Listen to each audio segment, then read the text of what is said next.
Uhum. Pronto, agora eu estou gravando no computador. Maravilha. Bom, então vamos começar aqui. Boa tarde a todas e todos. Uma alegria tê-los aqui para esse evento que segue aqui com as conversas nossas, né, do grupo Papo Terra. E esse grupo que começou no programa de pós-graduação da Universidade de São Judas, né, de Arquitetura e Urbanismo, e enfim, o Cláudio, que está aqui, a Edith, que não tomou a vacina hoje, não estava muito bem, não vai poder vir, e eu, que também sou escola da cidade, mas que daí tem Pompeia, querido, que sempre, desde o início, também faz parte desse grupo, e o Minto, que deve estar chegando, que é da Santa Úrsula, lá do Rio, Universidade de Santa Úrsula, e também da Estadual do Rio de Janeiro. Então, é um grupo que já se iniciou multi-institucional e com essa ideia de enfim, revolver questões ligadas à construção com terra, né? Então, as várias dimensões, as várias camadas, né?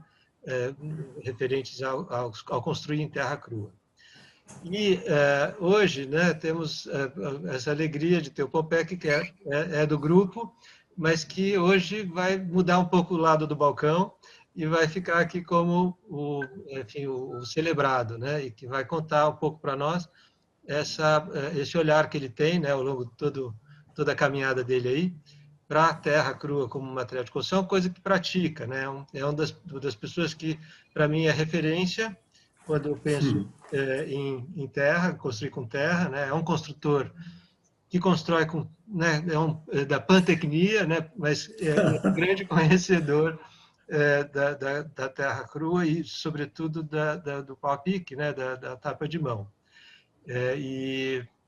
Então, para nós é uma alegria. O Pompec, eu não canso de dizer, é um geômetra extraordinário, um grande conhecedor das técnicas, dos materiais, um arquiteto de mão cheia, e que é professor na Escola da Cidade, tanto na graduação, tem alunos aqui, quanto na pós-graduação, que é coordenada pela queridíssima Anália Morim, que está aqui, que eu vou passar palavras também para ela falar um pouco, né, que essa ponte Escola da Cidade e esse grupo, né, baseado na São Judas, é, por mim, muito acalentada, né, porque eu tenho duplo crachá, como dizem, e a Nália, que além de ser uma grande mestra minha, queridíssima amiga, é também alguém que, no que diz respeito ao saber construir, ao refletir sobre a construção, sobre os materiais, sobre a técnica, né, de forma mais abrangente, é minha referência básica. Então, Analita, passo as palavras para você aí, para depois você já deixar o bastão com o nosso querido Pompeia. Eu acho esse esforço da São Judas com, com o Rio, né, Santa Bárbara, com a Escola da Cidade, eu acho muito legal. Eu acho um luxo esse Papo Terra, que é um movimento que começa com a palestra do Sérgio Ferro.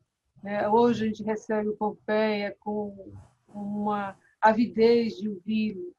Né? A gente que tem o privilégio de ouvi-lo semanalmente, por exemplo, primeiro ano, ou quem tem aulas com o Pompeia, mas hoje numa situação mais especial, para fortalecer o comprometimento de que o saber construir é uma coisa coletiva mesmo. Né? A gente espera que todos deem o melhor de si, mas a gente sabe que é um assunto que a gente vai ter a vida inteira para poder dialogar. Eu não digo nem dominar, porque é uma prepotência, né? Porque cada material tem em si a sua semântica, a sua linguagem, a sua poética, os materiais juntos, em pares, em trio, em poli, desempenhos. Né? Então, esse domínio junto com o saber fazer humano, porque não é o material só. Não adianta ter o material se você não sabe. Você pode até plantar o chá, mas se você não sabe enrolar a folha, a política do chá não avança. É a mesma coisa da técnica construtiva. Né? Você pode ter a terra, mas se não souber o traço, se não souber a forma, se não souber, né, as manias, as mandigas do material. Então, todo o conhecimento é necessário. E hoje, à tarde, vai contar com preciosa experiência, conhecimento e generosidade do Roberto Pompeia, que é um homem que junta conhecimentos. A gente sempre fala do geômetra, esse ser tão, né, tão especial. Eu estava brincando com o Pompeia na aula passada. Se quem escrevesse a Bíblia fosse geômetra, não era a Santíssima Trindade, a figura indeformável, e sim o tetraedro. Teria que entrar Nossa Senhora no meio para ser quarto elemento, porque do jeito que está, né, ele só é indeformável pelo som. Então, é disso. Que ótimo. O geômetra é a qualidade filosófica e matemática e simples, extremamente privilegiada. E quando esse cara sai desse conhecimento e vai para o canteiro de obra, saber se tem prumo, se tem nível, se tem esquadro, se tem permanência no tempo, se tem estanqueidade na água, é de uma densidade que nos interessa muitíssimo. Acompanha com muita alegria mesmo que nós estamos aqui para ouvi-lo. E muito obrigada, né, Cláudio, o Li, muito obrigada pelo aceite do convite para a gente continuar esse Papo Terra. Você que é sócio fundador, digamos assim, do Papo Terra. Obrigada.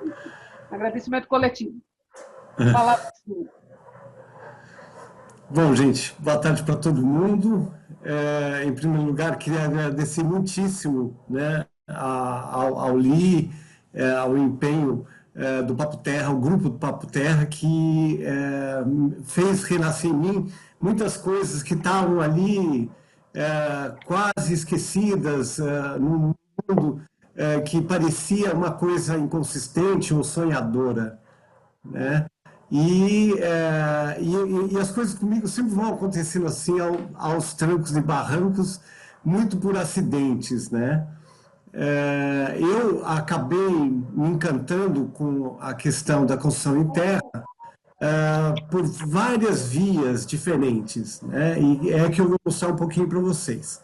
Queria agradecer muitíssimo a Anália e dizer que a responsabilidade agora aumentou pra caramba com tantos elogios assim, né? Mas a geometria também foi um acidente, exatamente porque eu era péssimo em matemática, péssimo em geometria na escola. Eu fui expulso a primeira vez da escola com 4 anos de idade, então eu nunca tive uma boa relação com a escola. E aí, de repente, já perto da conclusão do curso de arquitetura, que me colocaram um problema de física e que eu não sabia resolver de jeito nenhum, eu tentei resolver via maquete, e aí vi que se resolvia tudo. Então, me encantei com a geometria, mas hoje eu vou falar da questão da taipa de mão, especificamente a taipa de mão, não a taipa de pilão, que tem uma história muito curiosa para mim, né? Então eu vou repartir aqui a minha tela e vou começar aqui exatamente. Deixa eu ver se eu consigo. Né?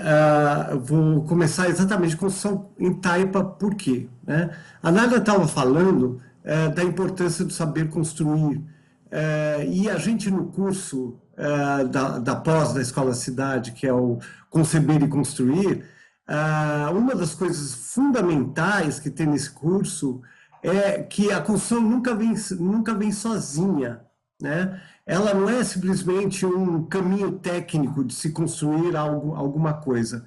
Ela envolve uma quantidade enorme de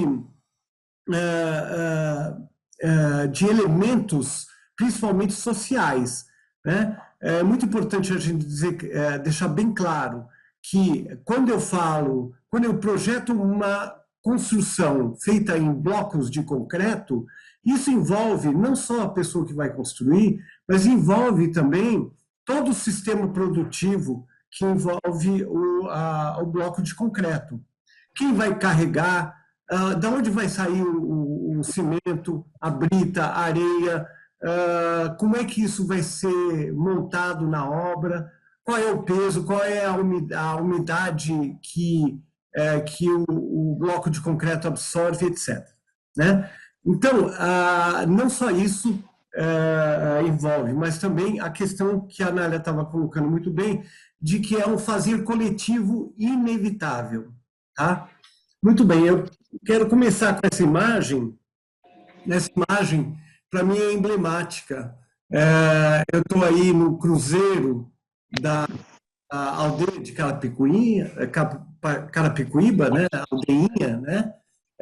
E aí, nesse dia que eu fui fazer uma visita com os alunos, tinha essa Nossa Senhora Aparecida aí, grudada no cruzeiro.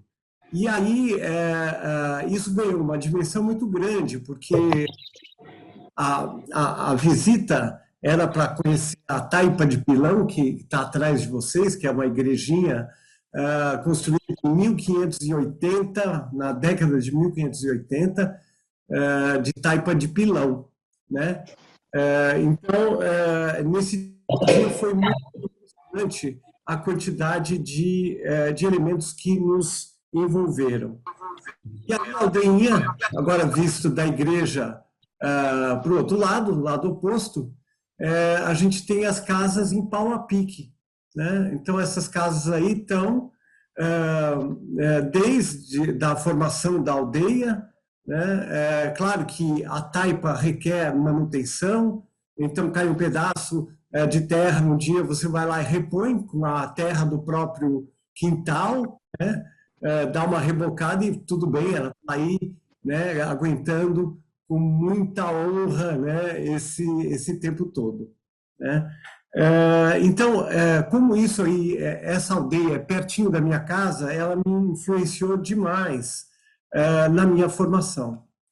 Aí, né, o teto de pau roliço, né, com os caibros roliços, só as ripas que já foram cortadas, né, são mais recentes. Né? O pau a pique todo revestido, e essa faixa azul é uma faixa que é uma faixa de uma área de mancha na casa branquinha, que é quando a água bate no chão e respinga na parede, né? Que é uma proteção. Né?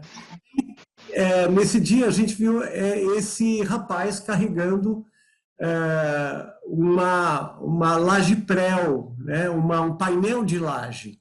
E aí a gente ficou imaginando ele todos os dias levando uma lajinha dessa para casa para construir depois, no final de alguns dias, a sua laje. Então, para mim é extremamente emblemática essa foto, porque ela mostra aí um poder construir com algo que tem um conhecimento agregado muito grande. Né? Nós temos aí o concreto armado, nós temos uma treliça metálica e nós temos uma forma de construir pré-fabricada. Né? Então, existe um contraste muito grande com a casinha do lado esquerdo, que é em taipa de mão, e esse elemento pré-fabricado, né, sendo levado para a construção da casa. E eu acho emblemático porque eu digo assim, se esse rapaz está levando este painel de laje para casa, é porque isso não só é o possível, como isso também é bom para ele. Então, o conceito de bom não pode ser um conceito restrito, ele tem que ser disseminado para todos. Então, o que é bom para um deve ser bom para todos. O que um pode, todos devem poder. Né? Então, eu vou falar muito da taipa sobre essa ótica, né? Essa ótica daquilo que circunda a construção em taipa. Né? E olhando para as nossas cidades antigas, né? Ouro Preto, como está aí, né? A gente vai ver que boa parte dessas casas foram construídas em taipa de mão. Né? Principalmente as casas mais simples, as casas mais abastadas eram feitas de taipa de pilão, que requeria muito mais mão de obra, mais material e tal, né? E já a taipa de mão requer muito menos material. E aí, com uma possibilidade incrível, né, de erguer vários pavimentos, não é? Não fica só naquela casinha simples, né? A taipa tem essa possibilidade também. E aí, outra construção feita em taipa de mão é essa igrejinha aí em Milho Verde, lá em Minas também, né? Que mostra toda uma graça, né? Uma poesia nessa construção, né? Não fica só restrita à questão da estrutura mais a vedação, né? E a taipa, né, é utilizada em inúmeros lugares, por exemplo, né, nessa cabana aí às margens do Rio Tigre, né, e que o que é possível. Pega-se ali a madeira que está ali, faz um trançado e joga a terra, e isso vira uma casa confortável, né?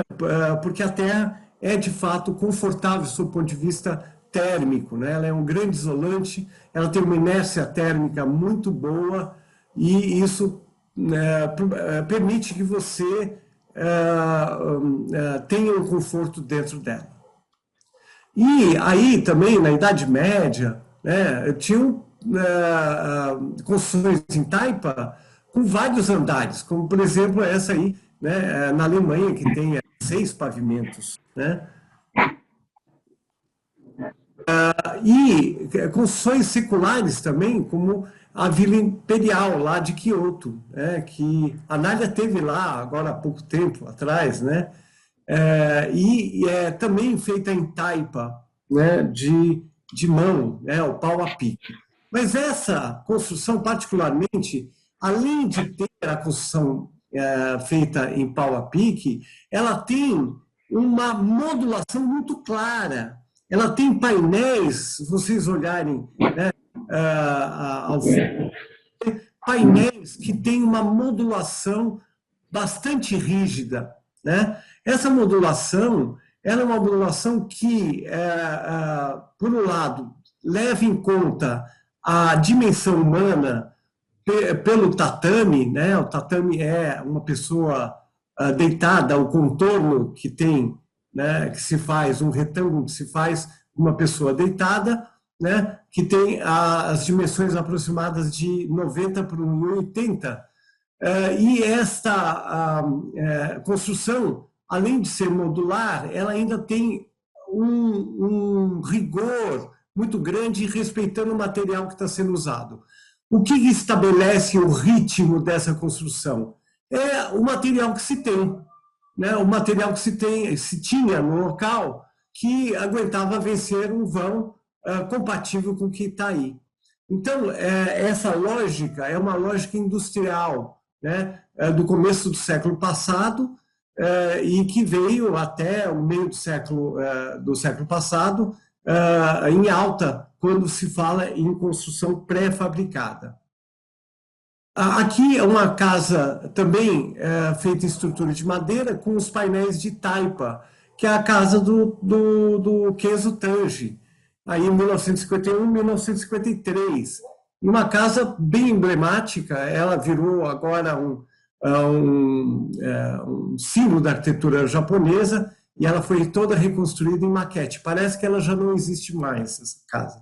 Mas internamente dá para ver aí os painéis feitos em taipa, né? Então, é uma casa muito bonita, com estrutura de madeira, mas a vedação feita em taipa de mão. E eles têm um revestimento bastante eficiente, feito à base de cal, né? Alguns usam palha de arroz, varia de local para local no Japão. E aí, né, esse hotel que fica numa estação de esqui, Nagano, né, lá no Japão, que tem a mesma lógica. Faz-se uma estrutura de madeira e depois vem preenchendo os espaços com uma trama e a argamassa.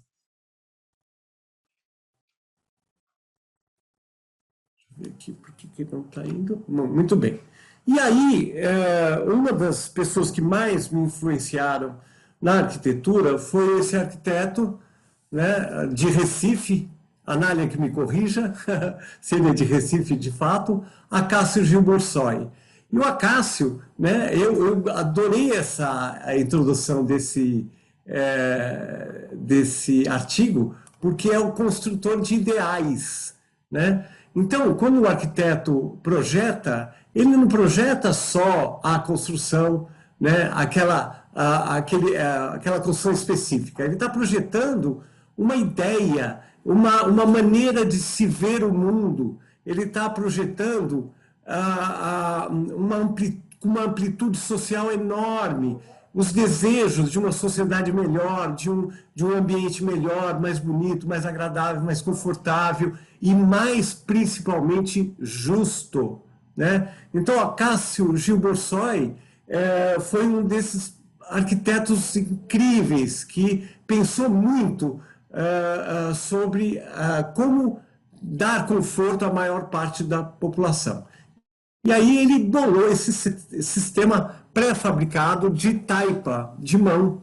Então, esse sistema não é nada mais, nada menos do que usar essa técnica secular, milenar, né, de uma forma racionalizada, que fosse leve para ser montada, rápida e que depois pudesse ser vedada com terra, com a terra do próprio local, né? Então, a primeira vez que vi isso, na década de 70, eu achei genial. Eu disse, nossa, está aí uma grande solução.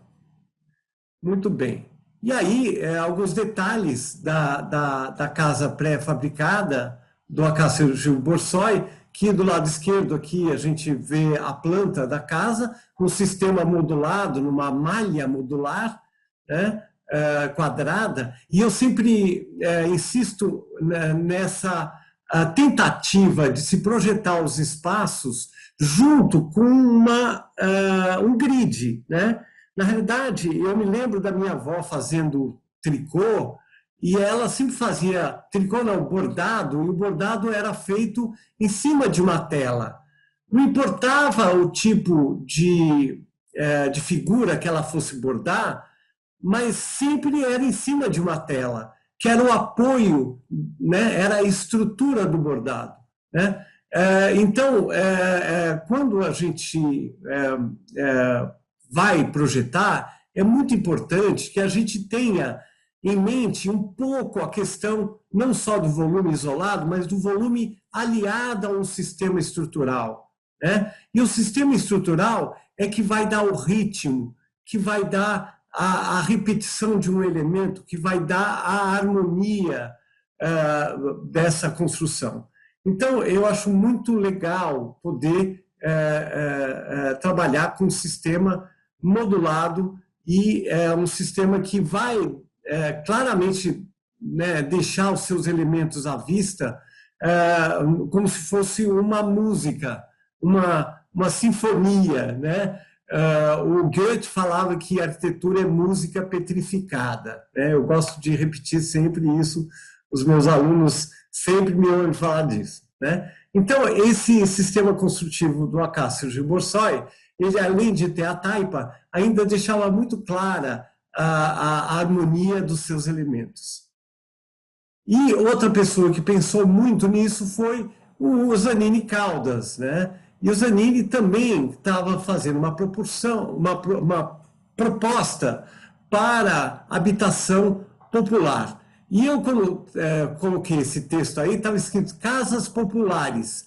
E eu não gosto desse termo casas populares. Parece que casa, para a maior parte das pessoas, é uma casa especial, menos privilegiada em termos de conforto. Não, a gente deve projetar para gente.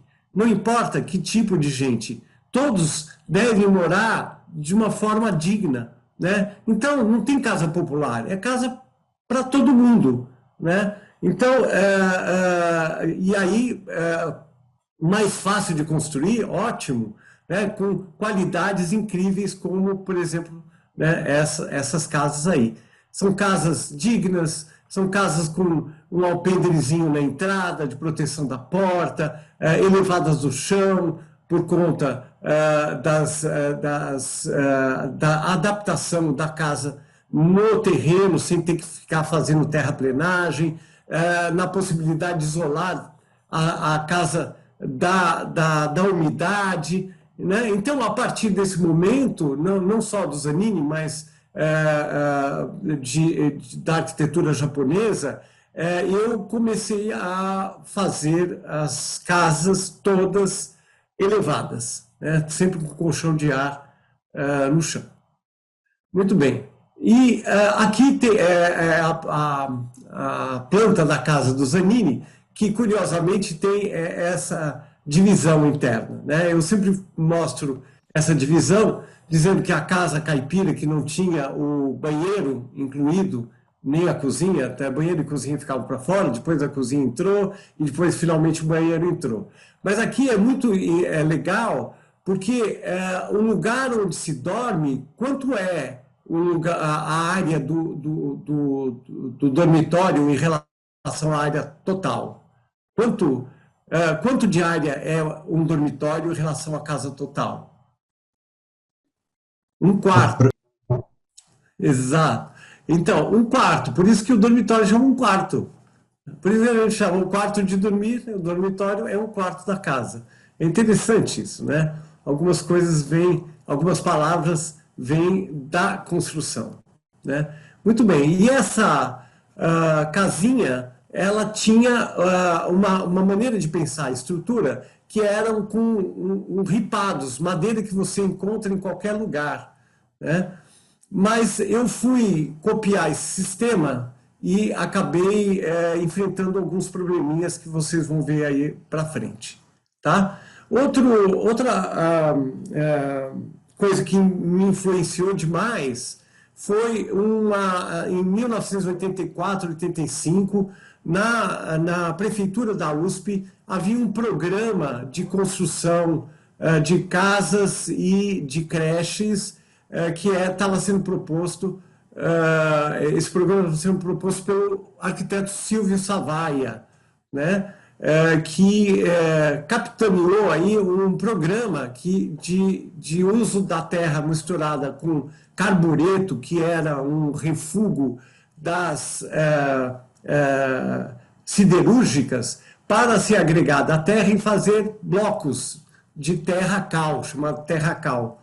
E nessa época eles chamaram a grande escultora Akiko Fujita, né? Akiko Fujita é uma escultora em cerâmica que, pelo que eu saiba, ela constrói as maiores esculturas em barro do mundo, né? A que nós fizemos na USP tinha 65 toneladas de argila, e essa aqui na Unicamp, que vocês estão vendo, tinha 25 toneladas de argila. E era um fazer coletivo. Ela não podia fazer isso sozinha. Ela agregava centenas, milhares de pessoas. Então, eu me apaixonei por esse tipo de construção, porque havia no fazer coletivo uma harmonia muito grande no grupo, né? Quando se constrói uma coisa junto, sempre acaba tendo um ganho muito grande em termos de grupo, em termos de conhecimento, de troca de saberes, né? Então, a Akiko Fujita foi muito importante para mim, quando eu participei desse grupo que fazia as esculturas. Muito bem. Outra influência muito grande na minha vida foi o laboratório de habitação, que depois virou até tema da minha tese, que era uma forma de envolver os alunos na construção da cidade, né? Quando se fala construir, fazer arquitetura, né, tem esse sentido amplo de construção da sua casa, da sua rua, do seu quarteirão, do seu bairro, enfim, da cidade, do seu país, que a gente está precisando muito ultimamente, né? Então, o laboratório me influenciou muito, porque existia uma assessoria técnica a movimentos de moradia que construiu em mutirão. E o mutirão por essência, uma construção coletiva. Né? Então, esse aqui era o laboratório de habitação da FEBASP, e aí nesse grupo tem vários alunos e um professor ali atrás, que é o Nabil Bonduki, e outros, Reginaldo Roncone, que depois vieram a ter uma importância muito grande na construção da cidade de São Paulo. Aí está uma foto emblemática, aqui à esquerda é o Iopanã, né? João Vilar, Nabil Bonduki, a Margarete, o Alemão, que era um dos movimentos populares, e a Dona Conceição. Então, esse povo todo era... também uma foto emblemática, porque mostra que a arquitetura não é de autoria do arquiteto. O arquiteto é uma peça importante dentro do grupo de concepção espacial. Né? Então, todos esses são atores e autores. Né? Isso é muito importante. Quando a gente projeta mesmo uma casa para um cliente, o cliente é um coautor, necessariamente, porque ele vai dar o programa da casa. Só aí já começa a participação do cliente. Então, é muito importante a gente tirar um pouco, né, essa vaidade arquitetônica de dizer eu projetei, eu fiz, eu aconteci. Não. Na minha experiência, nesses anos todos, mostra o contrário. Nós fizemos, nós construímos, nós pensamos. Né?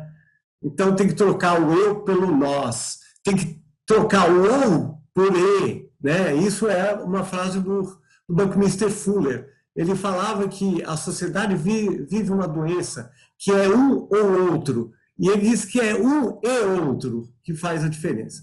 Então, aí está algumas ideias de fazer painéis pré-fabricados em cerâmica, né, com tijolo cerâmico.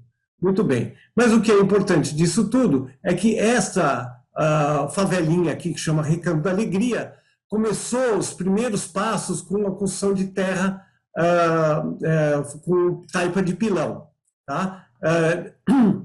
Mas ela foi muito importante porque ela deu a dimensão de que não adianta você pensar num projeto sozinho na universidade. Ele tem que ter aquilo que é a participação de todos e o possível. Muito bem. E aqui, eu adoro essa foto, essas fotos, porque mostram o Arraial, que é o começo, é o lugar onde as pessoas se reúnem, o começo das cidades, onde se tem a festa, a feira, e todo lugar, qualquer construção arquitetônica tem a sua praça. Mesmo uma casa tem a sua praça. Qual é a praça da casa? É o lugar onde as pessoas se reúnem.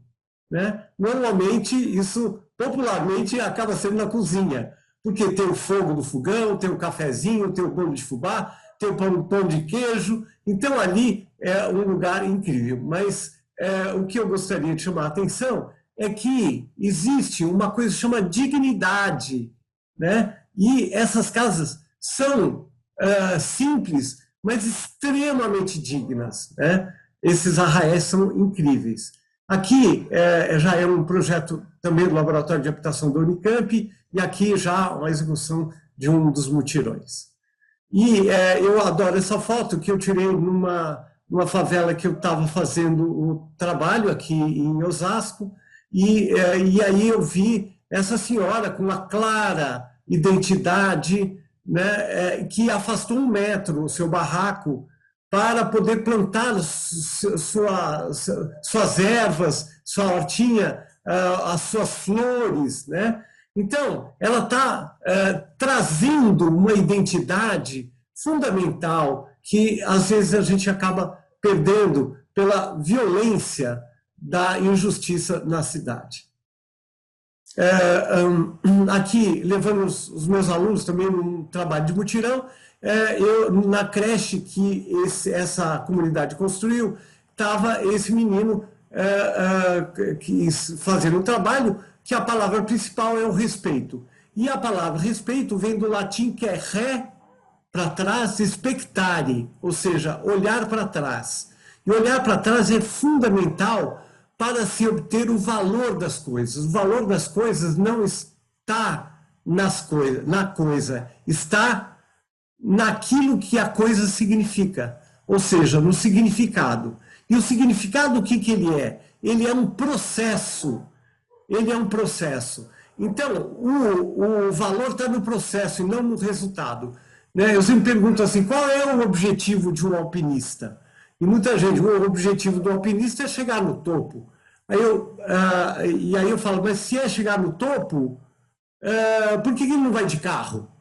Por que ele não vai de helicóptero, por exemplo, se o objetivo é chegar no topo? Não, o objetivo é escalar, o objetivo é vencer o desafio, né? É importante construir o caminho, né? Então, é nesse sentido que eu vou falar um pouquinho da Taipa. Saindo da Unicamp, eu continuei dando assessoria técnica a movimentos de moradia, e no caso aqui, a creche foi construída na favela da Minhoca, com financiamento de entidades alemãs.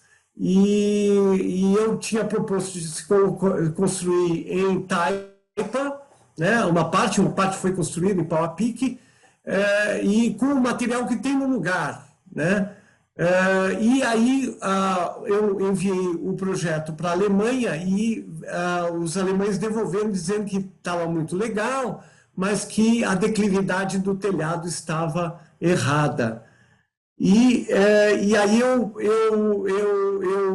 escrevi um e-mail dizendo que estava muito além do que pede a norma brasileira, e eu entendi que eles queriam que eu aumentasse a declividade por causa da neve.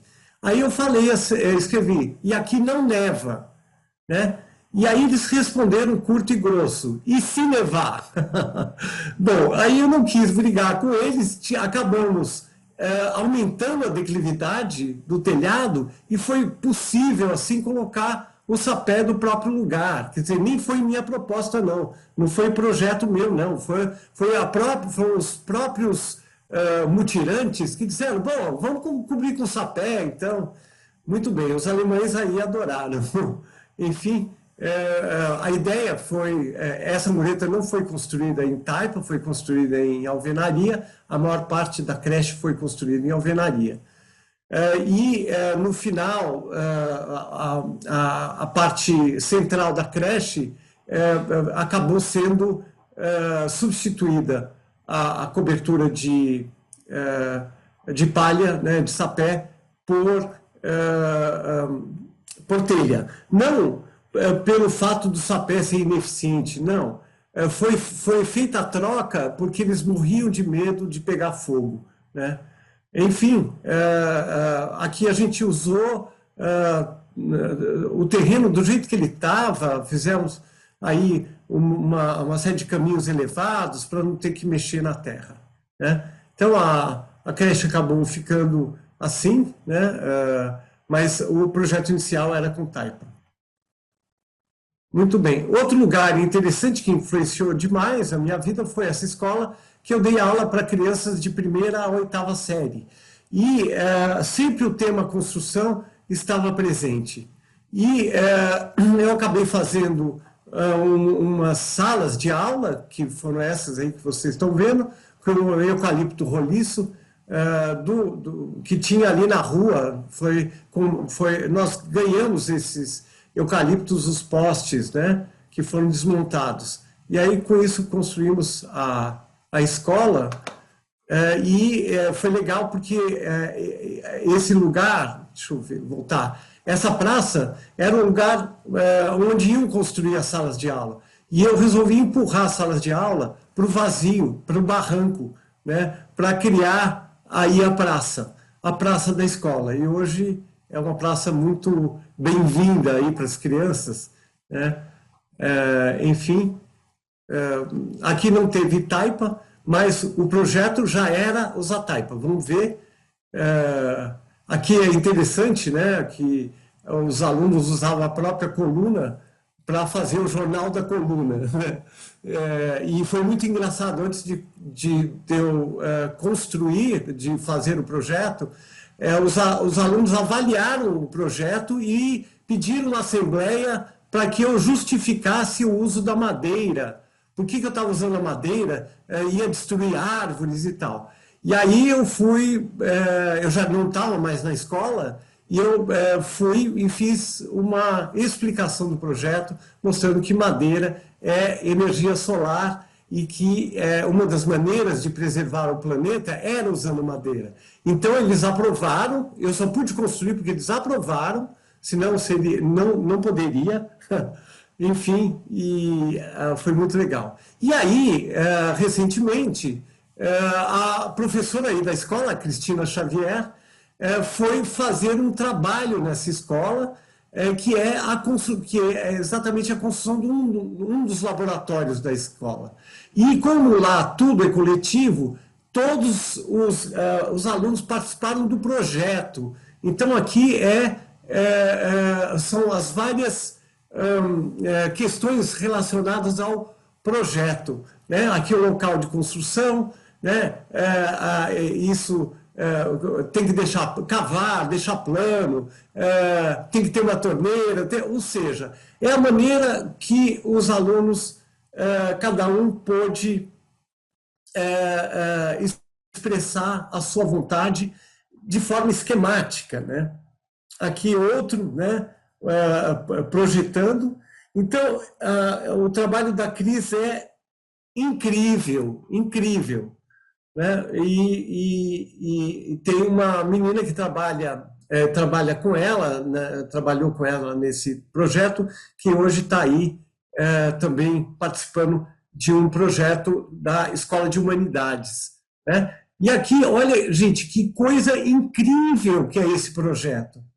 Olha, é sensacional, né, ver que essa criança que tem 7 ou 8 anos de idade, segundo ano, criança do segundo ano, eu acho que deve ter 7 ou 8 anos no máximo, fazendo esse projeto com todas as explicações. E a palavra, a construção. Então, o projeto, a construção começa no projeto, na construção da ideia, do ideal, né? E aí, a construção em si, todo mundo discutindo, todo mundo vendo, todo mundo participando. E participando, né, olhando em alguns momentos que eles não sabiam, o pedreiro mostrando como é que se tirava o esquadro e o gabarito da obra, a escavação. Então, eles tiveram uma experiência incrível, incrível, né? E não só isso, como eles participaram aí da construção em taipa, né? Estrutura de alta tecnologia com laminado colado do Hélio Olga e o painel de taipa feito pela criançada.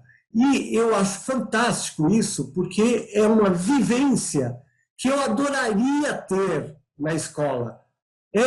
O verdadeiro conhecimento, aquele que a gente põe a mão, aquele que a gente sente a temperatura, aquele que a gente sente o peso. Eu cansei, né, eu sempre falo isso com a Nália, né, com o Li, cansei de ver arquitetos que não têm a mínima ideia de quanto pesa um bloco de concreto, né? Então, é muito importante ter esse sentido, né? Ainda mais hoje que nós estamos tão conectados com os computadores e muito pouco conectados com o meio ambiente de fato. Mas já isso acaba, né? Muito bem. Outro lugar muito importante que fez totalmente a minha cabeça em relação à taipa de mão foi quando houve a enchente em 2001 da cidade de São Luís de Paraitinga, né? O centro de São Luís está aqui é o topo das árvores, a igreja que caiu inteirinha, lá o mercado municipal está totalmente debaixo d'água. E quando aconteceu isso, eu estava viajando, logo que eu voltei, juntamos uma turma de alunos e fomos para a cidade ver o que a gente podia fazer para ajudar, né? E achando que nós íamos ajudar construindo casas. Chegamos lá, tivemos que distribuir alimento, pegar cobertores, doação de roupa, organizar o almoxarifado que estava uma bagunça. Ou seja, o nosso trabalho de arquitetura passou por fornecer alimentos, passou por ajudar as pessoas. E, no fundo, isso é arquitetura. Aqui, um detalhe da igreja principal, da matriz de São Luís de Paraitinga, que caiu totalmente. Ela toda feita em taipa de pilão, a água invadiu e a igreja quebrou inteirinha, né? Não sobrou nada da igreja. Tá? Muito bem. No entanto, olha o que aconteceu aqui. Aqui a água passou por cima dessa casa. Essa casa, uma casa, podem ver, né? Uma casa significativa, né? Era todinha feita em taipa de mão, com os contraventamentos que estão aqui, né? Dentro da estrutura, coisa que não é muito comum a gente ver. Esse contraventamento chama Cruz de Santo André, depois vocês vão ver que tem mais lá para frente. Caiu, a terra caiu, tudo, mas a casa não caiu. Quer dizer, as pessoas ficaram livres, né? Ficaram com teto ainda, vamos dizer. Né? Por quê? Porque a estrutura de madeira é que segurou, né? A casa, as janelas e etc. Né? Então, está aqui uma prova, né? De que a taipa é muito importante, sob o ponto de vista até das tragédias. Né? Aqui uma casa mais simples, né? Com os montantes, os paus roliços lá, né? E a caixa de luz, a caixa de luz, né? Ora, por que não? Né? Aqui a tradicional Cruz de Santo André. Isso aqui só foi possível ver porque a casa que estava aqui, geminada com essa, era de taipa de pilão que caiu inteirinha. Caiu inteirinha por conta da taipa de pilão que não aguenta a água. Então, mas a de pau a pique está aqui em pé, quase intacta, se não fossem as paredes. Né? Mas aqui, ó, vai com barro aqui, né? E, faz um mutirão, reúne os amigos, né? Vem aqui no fim de semana, faz um churrascão e joga a terra e pronto, tudo volta a ser normal. Aqui é só mostrando, né, que a tragédia que foi São Luís. Aqui a taipa de pilão da igreja, né, com os ornamentos todos aqui da igreja, ornamentos neoclássicos, né, da taipa de pilão. Né, aqui é um muro de um dos moradores que depois que revestiu de novo, reconstruiu a casa, ele deixou a marca da taipa. Essa aqui é uma taipa de pilão. E uma das nossas alunas aí vendo que ele deixou a mostra, só para saber, olha, gente, aqui é construção em terra. Aqui a casa do Oswaldo Cruz, que é taipa de pilão também, mas não foi atingida pela enchente, mas foi atingida pelas chuvas. Então, a Ana Beatriz Airosa Galvão, que é a Beia, a professora da escola, que chefiou a reconstrução de São Luís do Paraitinga. Né? A São Luís do Paraitinga foi toda reconstruída, a parte histórica, com a direção dos projetos e das obras da Beia. Então, hoje, essa cidade é extremamente grata à Beia, que reconstruiu boa parte das igrejas, dos monumentos principais da cidade. Aqui, nossos alunos, não sei se vocês estão reconhecendo, né? Aqui é a Nayara, que hoje está na Bélgica, enfim, visitando aí São Luís de Paraitinga. Enfim, essas casas todas, apesar dos revestimentos, são de taipa de supapo, taipa de mão, né?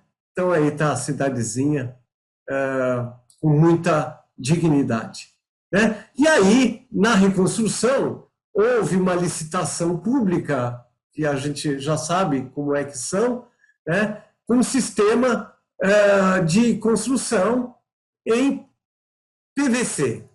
Então, eram painéis de PVC que grauteavam o concreto dentro e o PVC está lá na cidadezinha.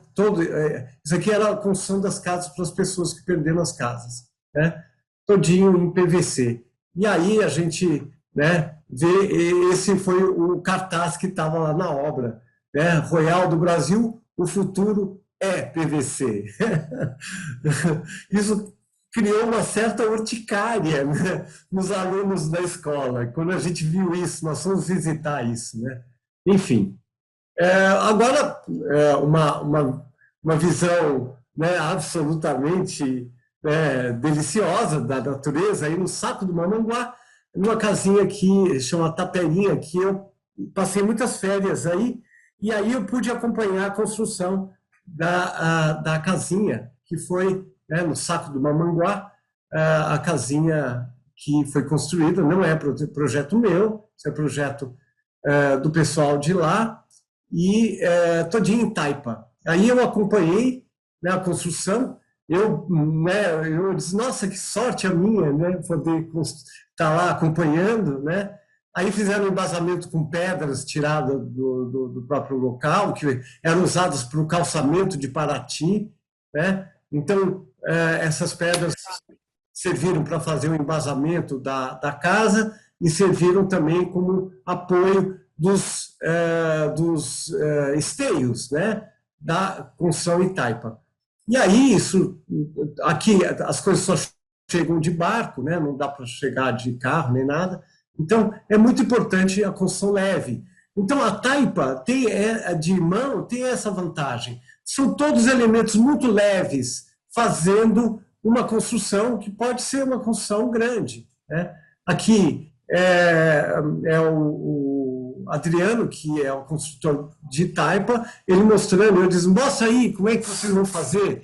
Então, tiraram a taquara do mato, na lua certa, na lua minguante do mês que não tem R no nome, parece, né, parece superstição, mas os meses que não tem R no nome são maio, junho, julho e agosto, do inverno, quando o biorritmo da planta está baixo e a seiva não está muito presente na madeira, ou mesmo no bambu, na taquara. E aí, ele mostrando como é que coloca taquara de um lado do outro e amarra, eles amarraram com arame recozido, né? Então, aí entram algumas fotos aí da construção, né? Só a título de curiosidade, né? Aqui é muito legal, né, colocar um sarrafinho do lado, sarrafinho do outro, que facilita demais a colocação dos esteios. Não precisa fazer furo na viga. Enfim, aqui fazendo o encaixe de onde será o topo da janela. Aqui quebrando com um ponteiro mesmo o lugar onde vai ficar um esteio. E, finalmente, a construção já acabada aqui, né? Então, aqui é só para mostrar essa casinha, uma delícia. É nesse lugar, gente, a casa não tem paredes externas. São casas totalmente abertas. Inclusive o próprio banheiro. O banheiro não tem, a parede dele não existe para fora, só existe para dentro, para fora não. O banheiro está aqui, está dividindo com a cozinha, mas para o lado de fora é no meio do mato. E é muito legal, porque a comunidade local se sente profundamente respeitada, porque as pessoas deixam tudo aqui, né? Um amigo meu, eu perguntei para ele, mas não levam nada? Aí eles, nada não, eu tenho um sócio da cachaça, eu tenho um sócio da cachaça, que ele já me falou que vai lá de vez em quando dar uns goles. Então, é muito legal esse processo que envolve a comunidade na construção. Aqui é a cozinha, aqui eu estou tirando a foto de fora da casa, tá, gente? A foto de fora.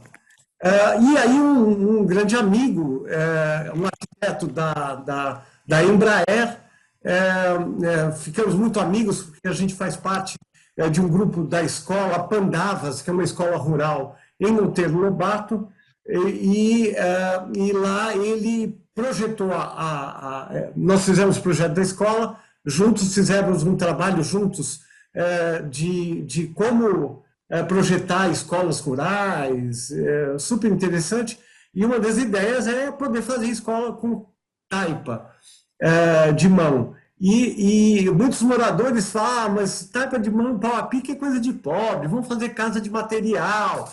E aí ele quis provar que não, que a taipa é extremamente sofisticada. E usando tudo que a gente tem de bom na construção, não desprezando nada do que a gente pode usar. Então aqui está o Adauri, aqui é um rapaz da comunidade, já na casa, que é a casa dele, e aqui usando, né, eucalipto roliço, barra roscada galvanizada e o bendito painel de laje que o rapaz estava usando, estava levando na bicicleta. Então, o que a gente vai fazer é o possível com coerência, né? Eu gostaria de fazer uma pausa aqui muito importante para contar uma história para vocês, que o inventor da democracia, da palavra democracia na Grécia, se chamava Solon. O Solon era um dos filósofos gregos, não tão conhecido quanto Platão e Sócrates, mas ele é que propôs esse sistema de tudo ser conversado, de tudo ser discutido para se decidir as coisas. E ele, uma vez, teve que participar de um concurso, junto com os outros pensadores gregos, de qual seria a frase que mais representaria a cultura grega, que deveria ser escrita em cima, no portal da academia. Então, eles fizeram a votação e ganhou a frase do Sócrates: conhece-te a ti mesmo, né? Conhece a ti mesmo. E o Solon ficou inconformado, porque ele achava que a frase dele era muito melhor. E ele ficou inconformado, colocou isso na ágora, lá na discussão com os outros filósofos e pensadores, e aí votaram, tá bom, você também pode colocar a sua frase. A frase dele é a seguinte, gente, e eu acho que isso é um dos pontos fundamentais da arquitetura em qualquer lugar que seja. A frase é a seguinte: nada em excesso. Esta é a frase. Nada em excesso. Ela é tão econômica, essa frase, que nem verbo ela tem. Tá? Nem verbo. Então, nada em excesso. Então, a gente usar o que a gente tem disponível no local, bárbaro, né? Agora, usar coisas que a gente não tem disponível, que são supérfluas, às vezes, né, pode prejudicar um pouco. É claro, gente, não é para ser espartano, né, espartano e não ser tão econômico que a gente passe mal. Tem gostinhos, algum excessozinho é bom, né?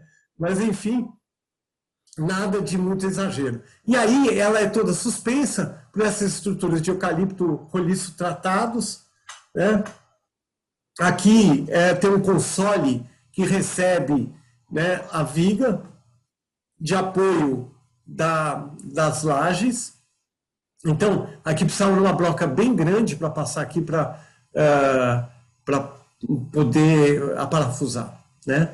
Então, aí está... outra coisa importante, o eucalipto é irregular, então, em alguns lugares tiveram que fazer uns calços, né? Uns calços de argamassa para que a laje saísse nivelada. Então, está aí a colocação das lajes.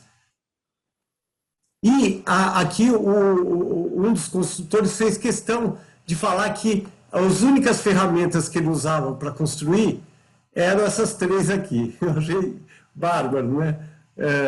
Que com isso tudo ele construía essa casa. E ele ficou muito orgulhoso porque ele que fabricou essa broca gigante aqui, é esse rapaz que foi no ferro velho, achou essa barra de aço inoxidável, foi no serralheiro, pôs no torno e fabricou esta broca. Eu acho incrível, não precisou importar da Alemanha. Enfim, é com essa broca que eles fizeram todos os furos. E aí está já a casa toda erguida, usando o arame recozido, né? Usando sem vergonha, né? E aí foi toda casa legal, né? Aí é legal antes e depois. Né? Aqui um forro de USB, né? Enfim. Aqui também o antes e o depois, né? Enfim, tá aí a construção. E no dia de se jogar a terra, ele pegou a terra do próprio local mesmo, ele analisou, colocou um pouco de areia misturada para dar um pouco mais de coesão à terra, e a gente foi, todo mundo, barrear, né? Barrear, e aqui está o filho da Cris Xavier, o Ivan, a minha filha, participou desse projeto da Ágora, enfim. E aí, fazendo barreamento, né? Bom, todo mundo já deve estar cansado de ver isso, mas apesar disso, eu acho lindo, eu não me canso de ver, né? Todo mundo trabalhando. E as histórias que se trocam durante a construção, tudo uma alegria tão grande, é uma festa, né? É uma festa. Então, isso tudo ajudou a pensar muito na construção da terra. E aqui tem uma parte, um detalhe do pau a pique, que eu aprendi com a Kiko Fujita. Quando a terra começa a trincar, muito a secar, ela começa a trincar, você pega um pau roliço e começa a sovar a terra. Então, ela está mole ainda, e você vai sovando, e todas as trincas desaparecem. Ou diminui muito as trincas, né? Porque às vezes trinca tanto que cai um pedaço, né? Mas com essa técnica de sovar a terra, ela fica muito mais coesa e não trinca. E trinca muito menos. Trinca sim, mas muito menos. A trinca é boa, a rachadura é boa para a aderência da argamassa de revestimento. Tá? Enfim, aí a casa... Lá está a Ana Beatriz, a Beia, está lá. Eu levei ela para visitar essa obra, na época, um pouquinho antes de inaugurar a casa.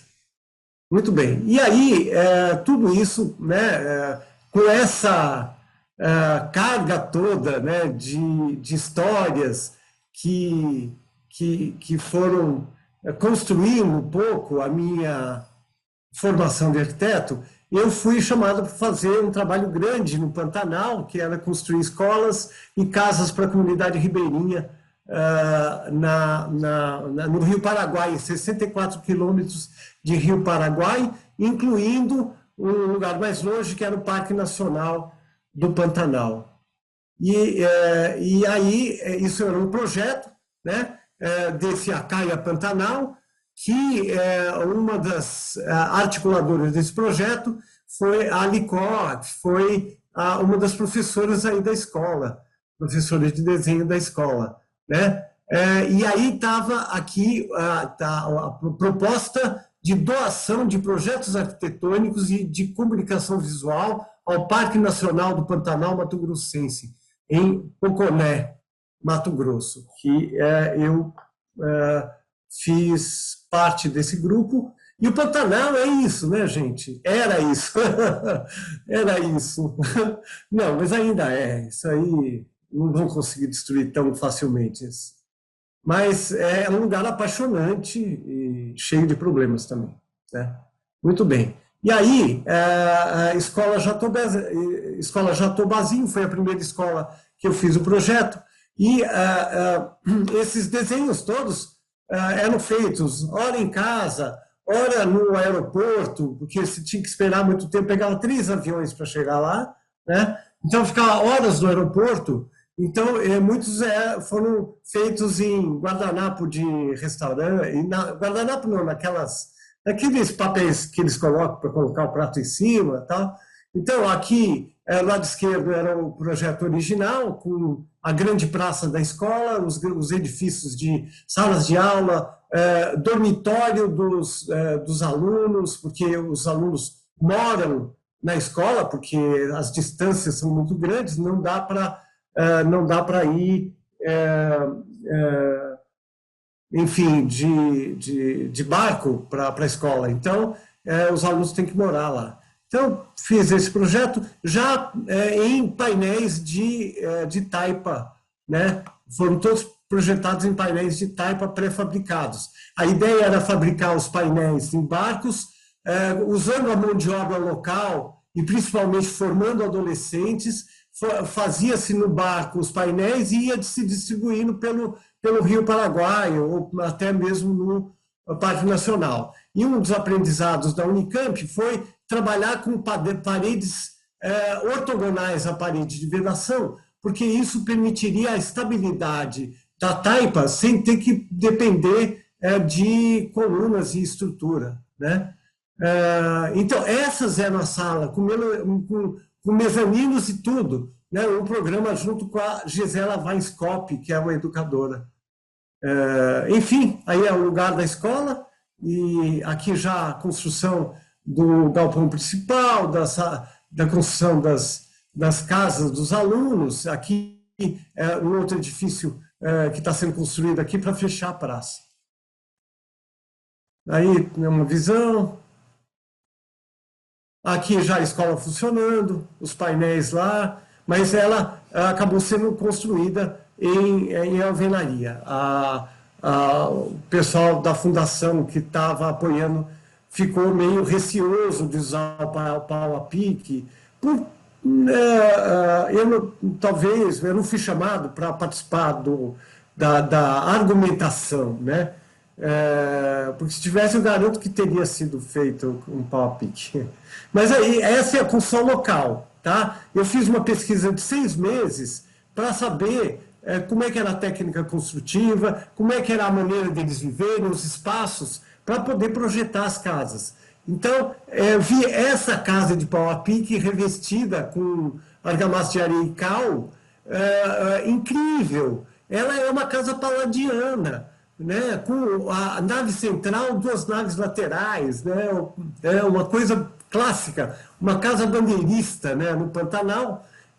E aí eu vi que muitas casas tinham essa formação, que tinha onde um lugar de dormir, um lugar de fazer a comida, e no meio, entre essas 2 volumes, a praça da casa. Então, eu projetei todas as casas com a praça da casa e as grandes varandas de proteção solar, porque lá é muito quente, muito quente. Então, eu mantive a estrutura, o local onde as pessoas dormem, o local onde elas cozinham. Eu introduzi a pedido, né,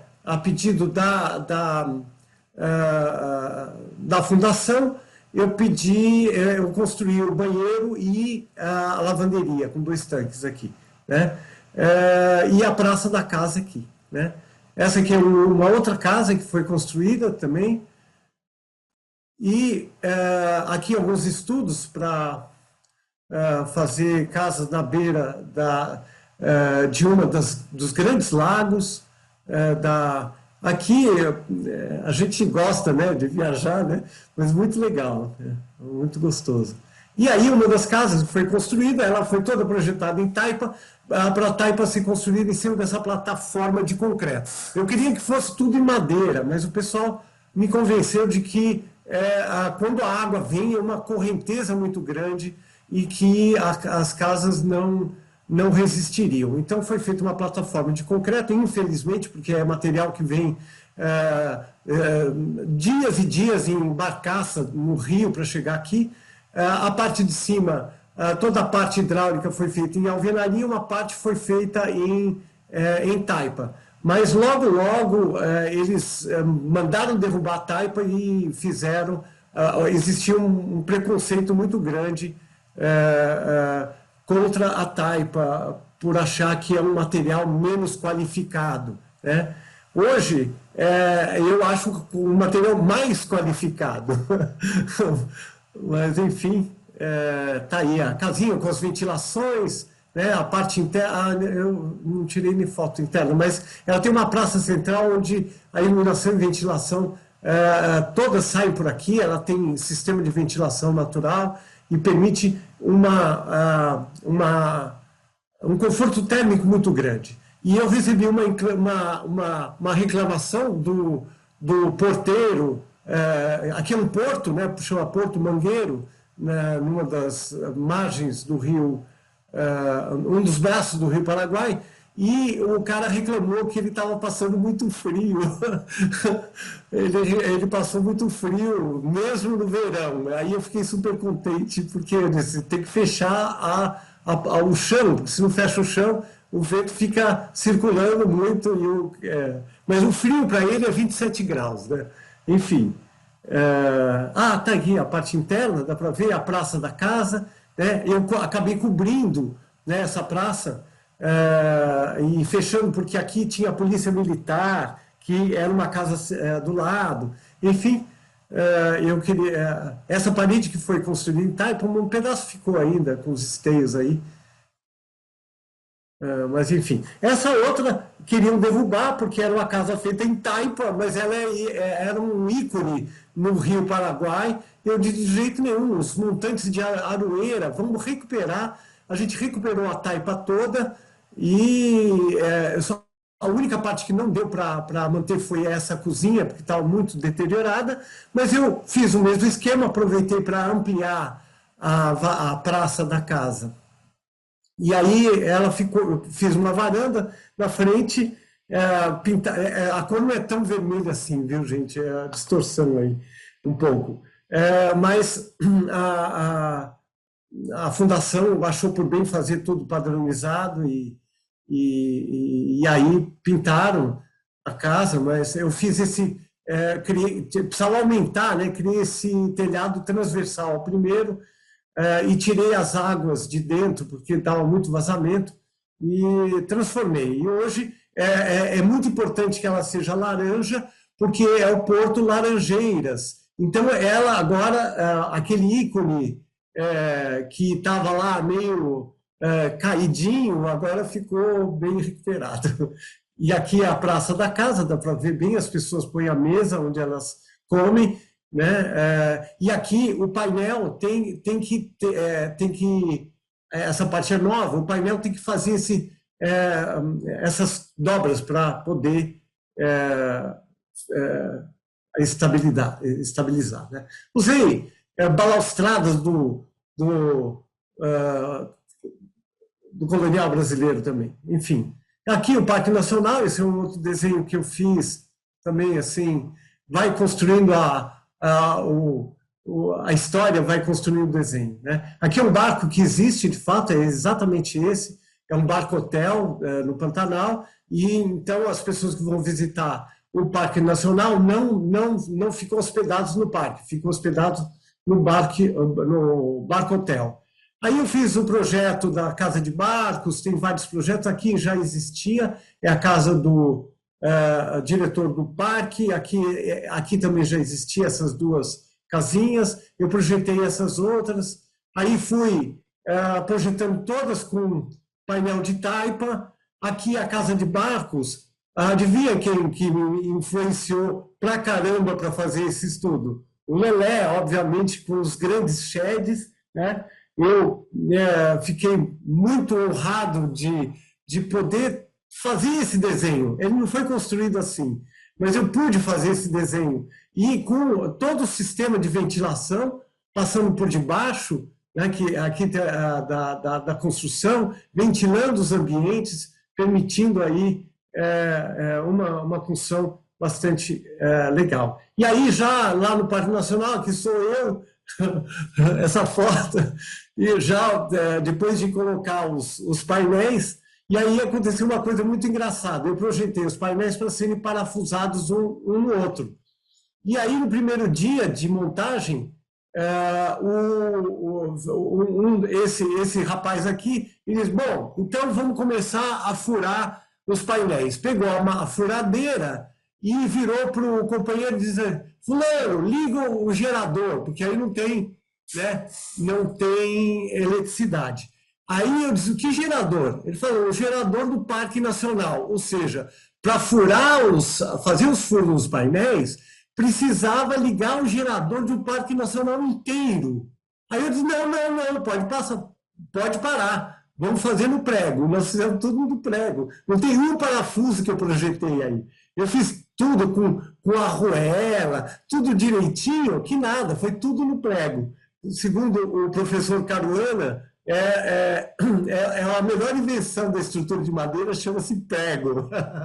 Mas, enfim, e aí isso se tornou um projeto, porque durante, né, eu estava aqui montando o primeiro painel, uma quantidade de mosquito infernal que tinha, e aqui é um protótipo, obviamente, e a gente conseguiu fazer o estudo das terras, qual era a terra melhor, qual a terra pior, se adicionava areia, se adicionava cimento, né? Então, a gente fez vários painéis, cada um com uma terra diferente e uma receita diferente. Então, isso foi muito legal, porque foi uma pesquisa com a terra local. A gente tinha várias possibilidades, elegemos a melhor e fizemos todo o resto com a melhor. E aí virou, durante essa construção, esse rapaz de camisa azul que está aqui em cima é um índio do local, era o último índio da tribo Guató do local. E aí ele olhava e ria, toda vez que eu fazia alguma coisa ele ria. E aí eu disse, que diabo esse cara está rindo? E aí e ele não falava nada, e acabou o protótipo, fizemos uma festa para barrear, eu acabei não colocando a foto da festa que não achei, mas enfim, fizemos churrasco e tudo, e ele não falou nada. Aí fui embora e menos de um mês depois, ele manda o diretor do Parque Nacional fazer um PowerPoint para me explicar como é que tinha que fazer um painel melhor do que eu estava fazendo. Então, isso se tornou um programa com apoio do ICMBio, né? Aqui, o Ramsar é um programa de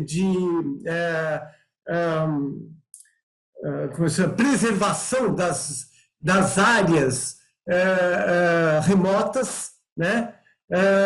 Aí tem um apoio também da Unesco e o Acaia Pantanal, e fizemos troca de saberes com a comunidade ribeirinha, construções com taipa de mão. Então, esse programa foi feito e conversando com todo mundo, a gente me chamaram para explicar. Então, foi toda a comunidade local para saber que diabos eu ia fazer lá para convencer eles de que taipa de mão não era coisa de pobre.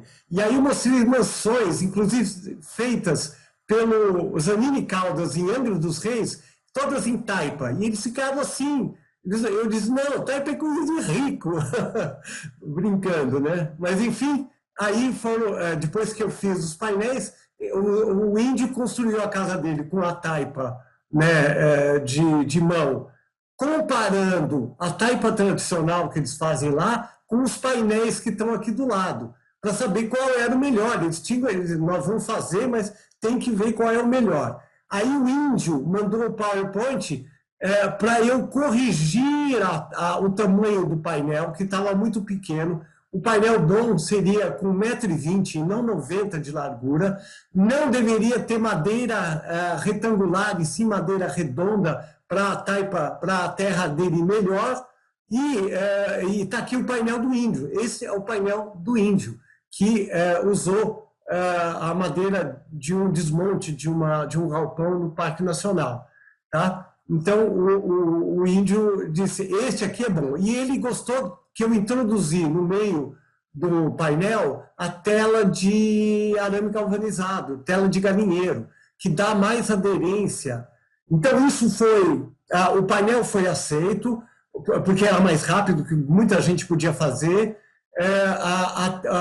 trocou as varetas por bambu e colocou a tela de arame galvanizado. E aí, enfim, aí vários projetos, eu estou com medo de passar muito do tempo, enfim, vários projetos foram feitos. Um deles, que eu estava fazendo, não sei se eu vou continuar, lá em Alter do Chão, na Amazônia, que eu fiz também um projetinho desse hotelzinho com centro de pesquisa em Alter do Chão, né? Mas, enfim, é pertinho de Santarém, então esse é um dos estudinhos com taipa de mão. Aqui, eu também fiz um ateliê aqui pertinho de casa, de uma escritora, e em que a própria família está construindo. Então, eu tive que fazer um manual de instruções de cada encaixe, cada medida. Aqui são eles, depois de completarem o assoalho, né? Todo de taipa de pau a pique, usando o conhecimento de São Luís de Paraitinga com a Cruz de Santo André, para contraventar os painéis. E aí é só um detalhezinho da construção, com USB aqui, telha ondulina em cima, sem problema nenhum, né? Enfim, e já deve ter sido barreado. Eu não estava aqui porque com a pandemia, não sei o que eles fizeram. E, finalmente, né, o projeto o Escritório Modelo da Escola, um projeto com um grupo de alunos heróicos que estão fazendo o projeto já o projeto executivo que já acabou, já foi entregue, com painéis de taipa de mão, de pau a pique, para o Centro de Cultura Guarani, no Jaraguá. E aí está aí entre vocês o Júlio, que é o Júlio deve estar, bom, eu não estou vendo aqui quem está, mas o Júlio já estava aí, que é um dos responsáveis por esse projeto, que é de um aprendizado fantástico, né? Então está aí o projetinho, né? E que já está em execução. Então, o que eu queria acabar dizendo que a construção é uma escola, né? E a construção para esses alunos da escola que estão no escritório modelo é um aprendizado incrível. Garanto que eles aprendem de fato, né? Eles podem dar o próprio depoimento.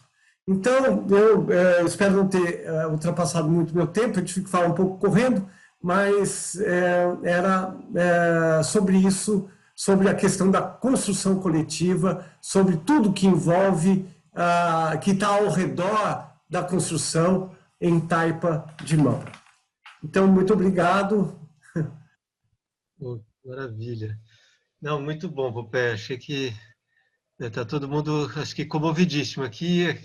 Que bom, Silvio está aqui também. O Silvio está aqui, que foi mencionado, e uma honra tê-lo aqui conosco também. Minto chegou também, avisou que estava um pouco atrapalhado por questões técnicas, mas está aqui também. E, enfim, uma alegria, deve estar, assim, todo mundo já querendo seguir essa conversa por mais um dia e meio aqui. Nós tínhamos, em princípio, imaginado uma duração de 80 minutos, que você completou, mas eu acho que não tem problema a gente seguir mais alguns 20, pelo menos, aí, enfim, ou 15, 20, enfim, não sei como é que são os seus horários, tudo bem? Para que, eventualmente, enfim, quem está aqui possa interagir, perguntar questões, enfim, olha lá. A Analita vai assinar um documento e já volta, tudo bem? Mas acho que a gente podia deixar aberto aqui para quem quiser se manifestar. Se posso começar até, se o pessoal começar a ficar quietinho aí. Uma coisa que eu achei divertidíssima, que eu nunca tinha me dado conta, do Acácio Borsoi lá no Cajueiro Seco, é que as telhas também elas são palhas que ele fazia enroladas e enrolava. Então, era uma forma também de pré-fabricação da cobertura de palha. Exatamente. Incrível, nunca tinha. E, enfim, eu não conhecia ainda todos os desenhos. Você já tinha mostrado um ou outro, assim, mas esse panorama todo, tanto dos desenhos ali do Pantanal, como dessas construções todas aí que você participou, observou, acompanhou, é tudo muito... É a própria definição do que você coloca aí, né? Então, é todo mundo fazer junto, é a terra como enfim, alguma coisa que está ali, né? Que reforça essa ligação com o lugar e também estimula, catalisa as relações. Então, enfim, eu estou absolutamente encantado. Assim, eu não sei se alguém gostaria de falar, acho que a Posso gente falar? pode abrir o microfone. Por favor, Posso Cláudio, falar? fala. Vocês estão me ouvindo? Tá dando para ouvir? Estamos Tá. ouvindo, está dando para Sim. ouvir, sim. Tá. Então, eu queria fazer um comentário sobre o processo produtivo, né, da arquitetura em terra, né? Porque na exposição do Pompeia fica muito claro, né, a questão, algumas questões, alguns valores, tipo afeto, né, dignidade, coletivo e a preocupação com o outro. E aí tem um momento que o Pompeia cita um pensamento do Sócrates, né, que eu acho fantástico, que é assim, conhecer-se a ti próprio, né? Mas antes, essa frase, na verdade, tem um livro inteiro que trata sobre isso, que foram as últimas aulas do Michel Foucault. Ele já estava morto, né? Foram os alunos que transcreveram esse livro e que era sobre essa frase, né?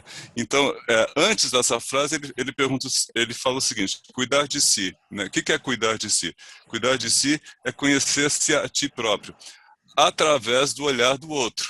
Quer dizer, não é o que eu penso que eu sou, mas o que o outro pensa que eu sou, né? Então, ou seja, é uma análise do caráter, na verdade, é o sujeito ético, né? E isso é o Pompeia. Quando ele trata dessas questões, né? Porque falar em afeto no canteiro de obras da arquitetura é muito estranho, né? Pelo menos nos canteiros que a gente conhece, que é uma selvageria total, né? Quer dizer, o canteiro da produção capitalista, né, é o trabalho alienado, é a exploração, né, é a falta de condições de trabalho, ou seja, é uma selvageria, né? No entanto, a construção com terra permite um outro tipo de canteiro, né, que é esse canteiro que não tem produção de mais-valia, não tem exploração do trabalho, muito pelo contrário, é mais uma alegria, né, na construção, é isso que ele falou, é um processo educativo, né? E aí me veio à mente uma experiência interessante no século XVII, na África Negra, uma etnia chamada Bantu, Banto? né?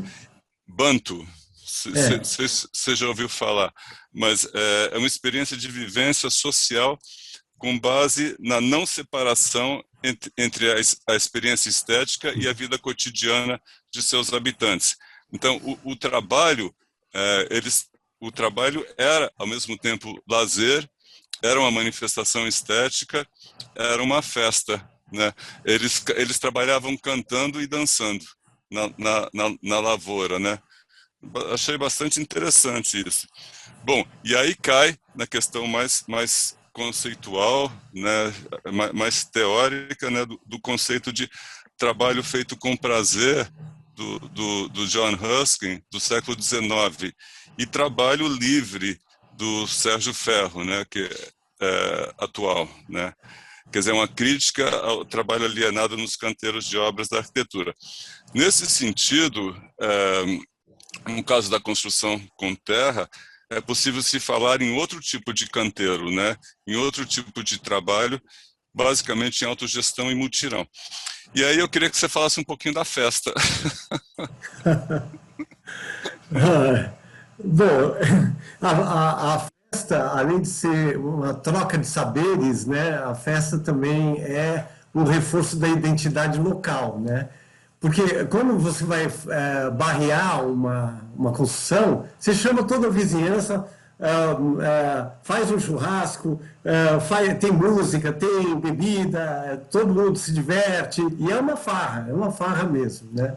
Agora, eu queria fazer uma complementação, Cláudio, é que o Banto é a cultura que mais influencia a língua portuguesa no Brasil. As palavras que são Banto, que os portugueses de Portugal não conhecem, são as mais populares, como, por exemplo, bagunça, chulé, bunda, tudo isso, cafuné, né, xodó, e uma frase, uma palavra que só tem no Brasil, que é Banto, e que mostra uma grande diferença, né, num certo rigor da língua portuguesa, é a palavra de caçula. A palavra caçula também é Banto, que em outras línguas é Benjamin. Em Portugal, o último filho, o filho caçula, é o Benjamin, né? Conhecido como Benjamin. Então, eu acho que a questão da língua mostra muito o espírito que nós temos de riqueza do Brasil, né? Das pessoas que eu admiro profundamente está nos assistindo, que é o Silvio Savaia, né? Que faz um trabalho incrível em Carapicuíba, faz um trabalho incrível junto com a PEL, etc., e que mostra muito esse espírito abrangente que tem a construção da sociedade, do caráter, da arquitetura e etc. Maravilha, Popé. Chama a atenção aqui que no chat, o João Daniel falou que é interessante que ele está em Campo Limpo Paulista enfim, agora ficou muito entusiasmado também para também pensar que, enfim, alguma forma de construção nessa chave aí do que você trouxe hoje aí, e que, inclusive, ele está entendendo que a diretora de habitação de Campo Limpo está aqui, assim como o prefeito, o doutor Luiz, achei muito bacana, queria agradecer assim, essa adesão aqui, e, enfim, convidar em algum momento também a fazer outras conversas aí, enfim, para estimular, né? Essas conversas que você ia ter lá para convencer lá no Parque Nacional que dava para construir em Taipa. A gente, né? Eu já estou oferecendo seu serviço, Papel. O Papel pode fazer e eu vou junto, Silvio, vamos todo mundo.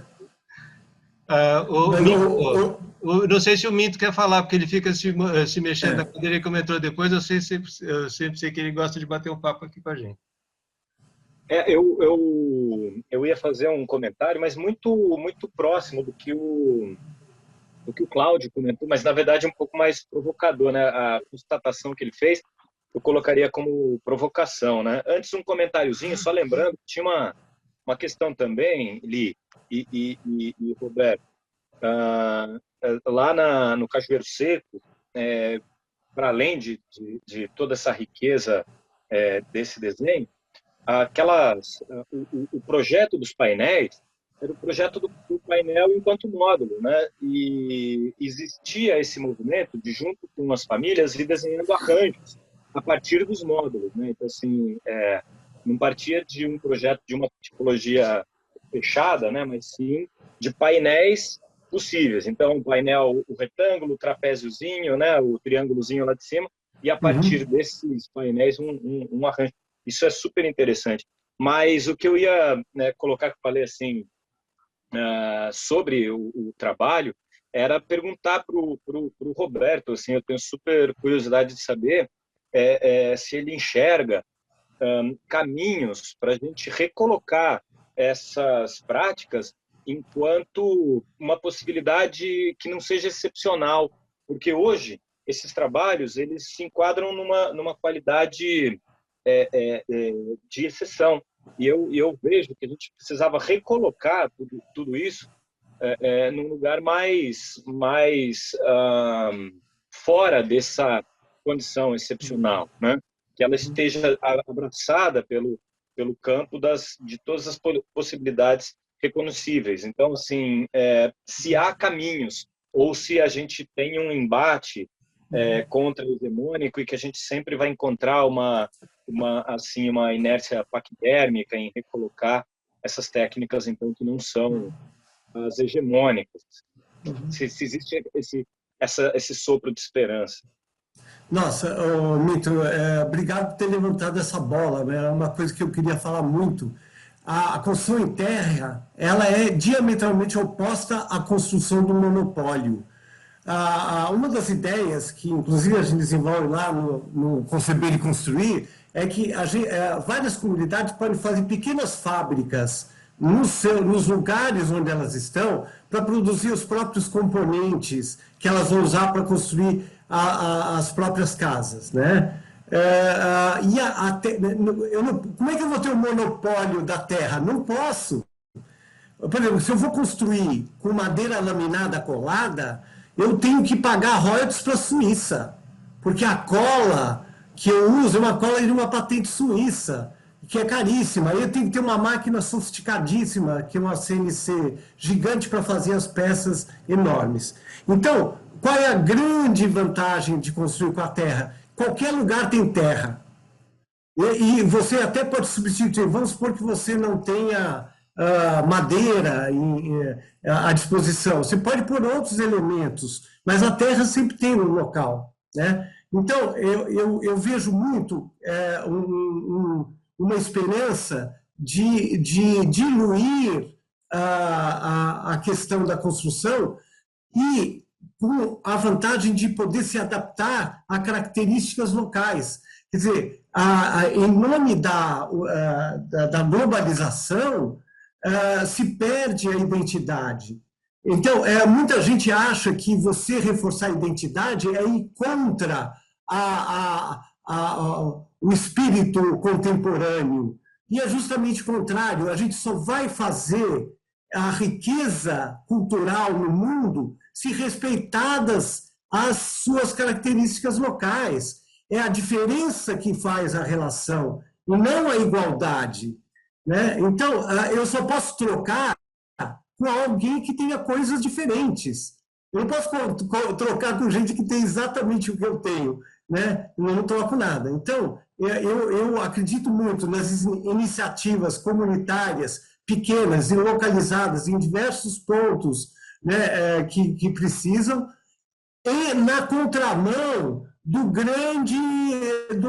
grandes monopólios da construção, que é o cimento, o aço, entendeu? O fabricante de coberturas, enfim, eu acredito muito nisso, tá? Mas a gente tem que fazer o que é possível, né? O que é possível. Não sei se... Opa. Em alguns termos, é colocado justamente assim, né, que a Terra, nos processos, né, que ela acaba sendo submetida para transformação e construção, ela permite se sonhar, né, com uma possibilidade de algo que não consegue, na verdade, ser capturado, né, pelo monopólio. É impossível capturar, porque ele é um produto in natura que se transforma com as próprias mãos. Então, você não precisa nem de uma matéria-prima que é capturável, né? Ela é como até nem ar, nem água. Aí é só pegar. Né? Porém, aí é que tá. Os conhecimentos, eles não estão mais tão difundidos, né? Acho que essa é a chave. É verdade, é verdade. Muito bom. Bom, gente, é maravilhoso. Eu não sei se eu queria. O Silvio quer falar? Silvio abriu o. Oba, que maravilha, Silvio. Eu fiquei aqui, estava sem graça de te cutucar, mas louco para te ouvir também. Que bom, você vai fechar aqui.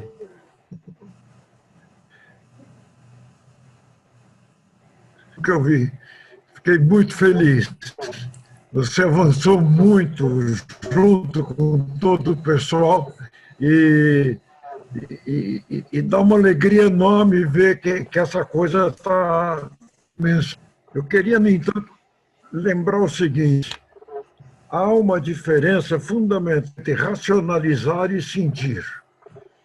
E a construção, virtude da construção, fruto da indústria, processo de racionalização intenso, que vai escravizando, e ele escravizou o desenvolvimento, aquilo que o Artigas chamava de desinhibição. Tá? E, então, eu acho que a reação que a gente teve de usar as técnicas mais originais, tradicionais, primitivas, etc., para conseguir colocar esse sentimento, que no fundo é um sentimento comunitário, né? É uma festa, é uma alegria, foi exatamente para se discutir esse processo de racionalização. Quando você fala da cola suíça, você está discutindo como que, de repente, essa racionalização chega a ser impositiva e dominadora. Né? E eu acho que, nesse momento, a gente, avançando essa experiência de trabalhar com essas técnicas iniciais, primordiais, e que tem tanto resultado e agregam tantas pessoas, né? A gente podia realmente fazer um esforço para libertar o sentimento, a intuição, o desígnio dos processos de racionalização impositiva. O que quer dizer abrir mão dos resultados da indústria, do que seja, mas ter uma postura de libertação face a esses processos extremamente autocráticos que se estabeleceram com a produção industrial dessa forma. Especialmente, existe uma questão econômica por trás, porque essa estrutura de racionalização, de produção de massa, etc., é uma estrutura que no fundo, visa o lucro, visa o grande capital, etc. A discussão que se faz sobre a arquitetura que perdeu o sentido, essa arquitetura Star, essa grande arquitetura financiada pelo capital mundial, né, monopolista, que esvaziou a arquitetura das suas razões maiores e ficou só um espetáculo. Então, essa discussão eu acho que a gente está fazendo ao construir com Taipa, ao fazer, agregar comunidade, etc. Mas a gente tem que levar isso para frente e tem que colocar para as nossas, né, o nosso trabalho de formação de arquitetos, essa ideia de que a arquitetura é comunitária, que a autoria é comunitária e que toda obra é uma festa. E que, fundamentalmente, é isso que permite a arquitetura se manter como atividade. E ela, na hora que ela começa a ser racionalizada e entra na estrutura de mercado dessa forma que ela entrou, ela perde todo sentido. Muito bom. Não podia ter melhor encerramento, Silvio. Gratidão eterna aí, maravilhoso. Eu acho que com isso nós fechamos aqui. Eu só queria, antes de terminar, aproveitar e fazer uma homenagem, Pompeia, assim, que é mais abrangente, porque hoje eu me vacinei contra a Covid, eu fiquei tão comovido. Eu queria assim, fazer uma homenagem mesmo a esse esforço, né, que tem sido feito, né, das vacinas e toda essa enfim, com todos os percalços e as loucuras que a gente sabe, mas fiquei profundamente comovido com essa ideia de que enfim, existe luz no fim do túnel, né? Vamos seguir acreditando nessa possibilidade que nos une aqui, né? Então, fazer essa homenagem final aqui e agradecer a todos imensamente assim pela adesão ao evento. E isso segue, outras virão, e a Analita, querida, assim, muito grato também, essa aproximação toda, muito, enfim, me dá uma alegria imensa e que eu tenho certeza alvissareira. Então, quero agradecer em nome do primeiro ano aqui, que está em peso. Ai, que maravilha! Muito bom. Que alegria. Então, agradeço e fecho a sessão aqui. Então, até breve. E abraços telúricos. Abraços tenudos, Abraços. resumindo, que vem da Terra. Prazer revê-los. Muito Prazer, Prazer, Silvio. gente. bom. Maravilha. Vou terminar até a gravação aqui.